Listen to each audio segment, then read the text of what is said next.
దానికి నేను కొడితే మామూలుగా ఉండదు, ఎలా ఉంటుందో కాంగ్రెస్ కు బాగా తెలుసు అంటూ కాంగ్రెస్ కు వార్నింగ్ ఇచ్చారు కేసీఆర్. ఫిబ్రవరిలో బహిరంగ సభ పెడుతున్నా అని చెప్పారు. ఇక తాడో పేడో తేల్చేద్దామంటూ కేసీఆర్ మాట్లాడారు. చాలా కీలక వ్యాఖ్యలు చేశారు కేసీఆర్. కాంగ్రెస్ కు వార్నింగ్ ఇచ్చారు. సో ఆయన ఏం మాట్లాడారో కూడా విన్నాం. ఫిబ్రవరిలో బహిరంగ సభ ఉంటుంది అన్నారు. ఇక ప్రత్యక్ష పోరాటమే అని చెప్పారు. తెలంగాణలో ఏ ఒక్క పథకం కూడా సరిగ్గా అమలు కావడం లేదు అంటూ అసహనాన్ని వ్యక్తం చేశారు. అలాగే కరెంటు కోతలు మళ్లీ వచ్చాయి, మంచినీళ్ళకు కూడా కరువు వచ్చింది, ప్రజలు ప్రశ్నిస్తే ప్రస్తుతం పోలీసులు కేసులతో వేధిస్తున్నారు అంటూ కేసీఆర్ మండిపడ్డారు. ఇక లాభం లేదు, ప్రత్యక్ష పోరాటమే శరణ్యమన్నారు KCR. Comptroller and auditor general of India అని కాగ్ అంటారు దాన్ని. కాగ్ రిపోర్ట్ వచ్చింది.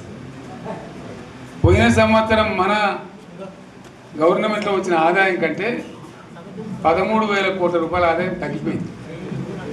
ఇంకా మార్చి పోయే వరకల్లా ఇంకో 3-4 కోట్ల అంటే 15,000 కోట్ల ఆదాయం పోతుంది.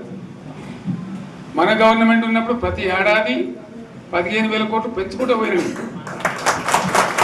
చేసుకుంటూ పోయింది. ఏడాది 10 నుంచి 15,000 కోట్ల ఆదాయం పెరిగేది మన టైంలో. అంత జాగ్రత్తగా మనం వ్యవహారం చేస్తాం. ఇవాళ ఉల్టా 15,000 కోట్లు పడిపోయింది. ఇంకా వాడేమిస్తాడుగా, ఇంకో ఇస్తారా? ఇంకో 4-5 నెలలు అయితే జీతాలే కష్టమైతే ఉంటుంది. అందరు పెండింగ్ పెట్టి రిటైర్ అయిన దొరుకుతారు పైసలు, మీరు చూస్తారు కదా పేపర్లలో. సో ఆ విధంగా రాష్ట్ర ఆర్థిక పరిస్థితిని కూడా దివాలా తీయించారు. ఇవాళతోనేం కాదు, 100కు 100% ఇప్పటికే ప్రజల నిర్ణయానికి వచ్చిండ్రు. డెఫినెట్గా రాబోయే గవర్నమెంట్ మనదే అని అనుమానం కూడా అవసరం లేదు. ఇంకా వాళ్ళ పొంద తెలివికి మంది పెట్టాలి, అదేందో పోలింగ్ పెట్టిన వాడు చూసిరా మీరు? ఆ పోలింగ్ పెడితే 70% మనకు వచ్చింది, 30% మనకు. వాడు పెట్టింది మనం పెట్టింది కాదు. 75 ఈ పరిస్థితి.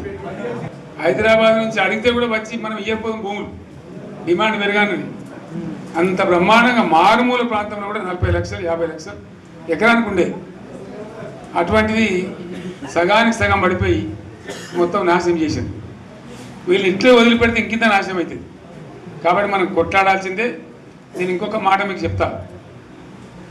ఎలక్షన్లలో నేను మస్తుగా చూసిన 50 ఏళ్ళలో పార్టీలకు వెళ్తే ఓడితే ఇంత మాయలు ఏడాది లోపలనే కాంగ్రెస్ పార్టీ దొరికితే కొడతాం రానంత గొప్ప